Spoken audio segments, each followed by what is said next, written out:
Salut les mouettes. Aujourd'hui, c'est un grand jour. Aujourd'hui, on passe enfin aux choses sérieuses. Aujourd'hui, on est le jour numéro 5. Le premier jour, j'ai démonté le tracteur. Les 2 jours suivants, je l'ai poncé. Et après, bon, donc hier, j'ai fait l'après plus la première couche de peinture. Ce matin, j'ai fait la 2e couche de peinture, mais ça, c'est pas rigolo du tout. Moi, ce qui me plaît aujourd'hui, c'est de pouvoir rentrer vraiment dans la mécanique pure et dure. Et donc, on passe aux choses sérieuses tout de suite. Voilà, donc on a 2 boîtes de vitesse ici.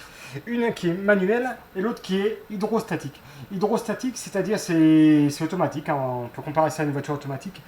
Et c'est la pression de l'huile qui est à l'intérieur qui permet de le faire accélérer ou ralentir, suivant ce qu'on va lui demander. Ça, c'est la boîte de vitesse qui était sur le tracteur orange. Ça, c'est la boîte de vitesse qui était sur le tracteur rouge. Bon, je suis désolé pour l'état de mes bras, mais je viens de passer les boîtes de vitesse à la soufflette et j'en ai pris un petit peu partout. Et vu qu'il fait super chaud aujourd'hui, avec la canicule, je suis un peu moite, donc ça colle.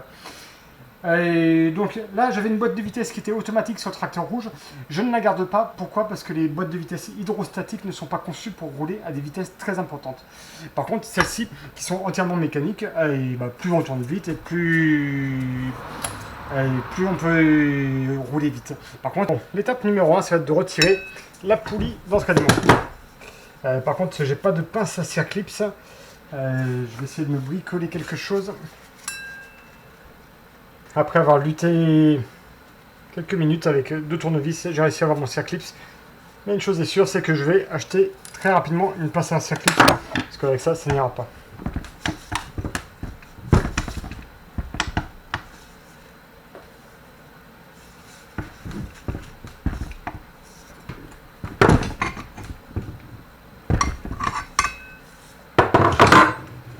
Un petit coup de mon copain.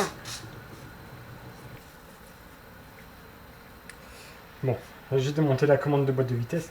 Je pense que ça doit être du pas américain parce que quand je teste mes clés, voilà, le 10 ici, il y a du jeu.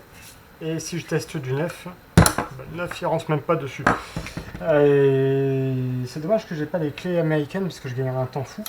Là, vu que j'ai pas le choix, je fais même pas la clé à molette puisque la clé à molette, j'ai l'impression qu'elle glisse aussi sur certains pas. Enfin, quoique. Sur les vis c'est plus accessible, ouais, je peux le faire. Par contre, celles qui sont peu accessibles, je fais tout à la pince à étau. Quart de tour, allez, demi-quart de tour par demi-quart de tour. Je suis un peu surpris là sur la boîte de vitesse, j'ai un espèce de contacteur. Et comme moi, pour un feu de recul, sauf que sur le tracteur, quand je l'ai démonté, il n'était pas connecté, il n'y avait rien de connecté dessus. Donc alors, est-ce que c'est une sécurité pour éventuellement ne pas démarrer quand on est au point mort, quand il y a une vitesse engagée, ou je sais pas. On y verra plus clair quand j'aurai tout démonté. Là, ce que je fais, donc voilà, je pars d'ici du contacteur, hop, et je vais tourner tout autour de la boîte de vitesse pour défaire toutes mes vis, et pour être sûr et certain de les retrouver, de les repositionner au bon endroit. Et ben voilà, je prends mon carton, dessus je marque contacteur.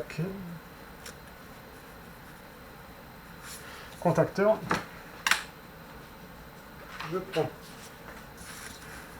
un tournevis, je fais un trou, et là, la première vis que j'ai desserrée, je vais la glisser dedans, et ainsi de suite. Je vais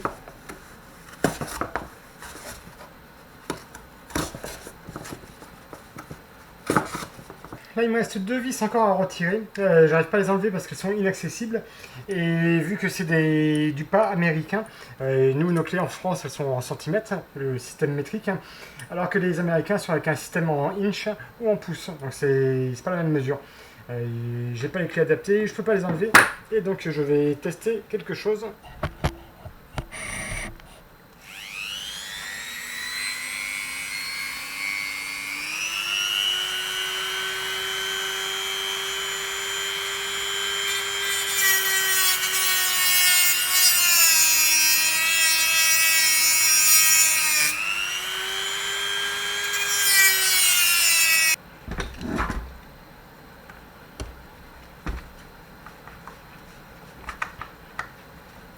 Je viens de me fabriquer avec une clé à molette et une pince à étau, une clé pour pouvoir attraper le boulon par-dessus et en même temps, avec un petit marteau, paf, paf, paf, paf, pouvoir le débloquer.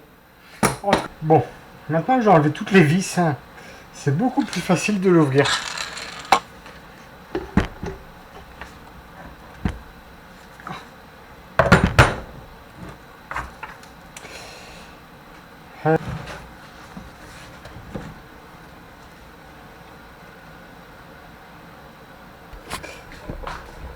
Bon, on voit que cette boîte de vitesse est constituée de 3 parties. Je vais sortir les 3 parties.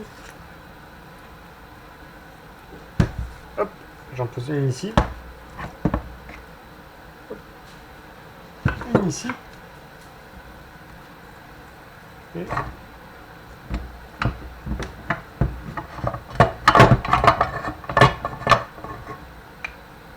le différentiel ici. Maintenant, ce que je vais faire, je vais bien laver chaque partie. Quand je dis laver, c'est pas laver avec de l'eau, c'est juste laver avec un produit qui s'appelle un super dégraissant pour frein. C'est un produit qui est génial pour retirer toute la graisse. Au moins, on va repartir sur une base saine.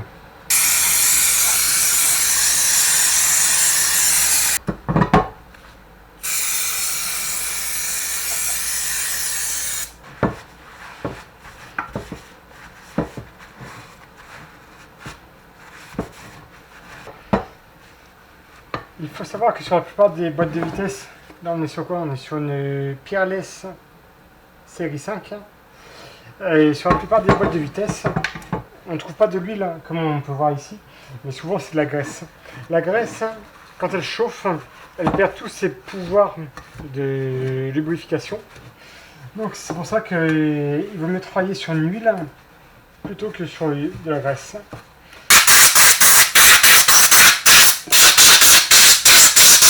Bon, je vous rappelle que je ne suis pas un professionnel de la mécanique, que j'ai juste quelques bases, et que je souhaite partager ça avec vous. Pourquoi? Parce que au tout début, quand j'ai voulu me lancer dans ce projet, quand j'ai commencé à chercher sur internet des renseignements sur comment modifier un tracteur tondeuse, à part le fait de changer les 2 poulies, j'ai rien trouvé de plus sur internet. Il a fallu que je cherche et que je pousse les investigations au-delà de nos frontières pour pouvoir trouver des idées. Au-delà de ça, j'ai gambergé, j'ai réfléchi à pas mal de choses. Et je me dis, comme moi j'ai eu du mal à trouver tout ça, je pense que je suis pas le seul dans ce cas-là. Et donc si mes idées ou ma façon de faire peut vous apporter quelque chose, et c'est avec un grand plaisir que je partage ça avec vous. Là je vais retirer surtout l'ancien joint.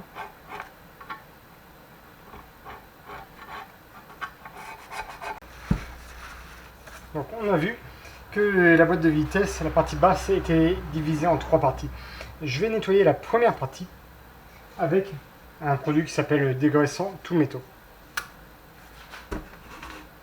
Donc la première partie, elle se décompose comme ici.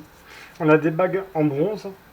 Par contre, elles, je ne vais pas les nettoyer. Je vais juste les garder de côté parce qu'elles sont déjà auto-lubrifiées. Si jamais je les nettoie, je risque d'abîmer ce système d'auto-lubrification.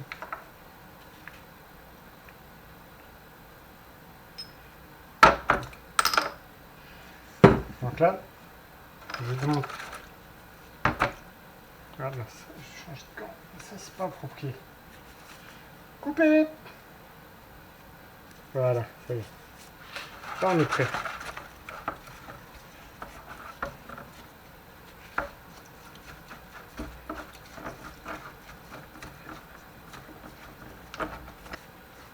Les choses sont vraiment très très simples.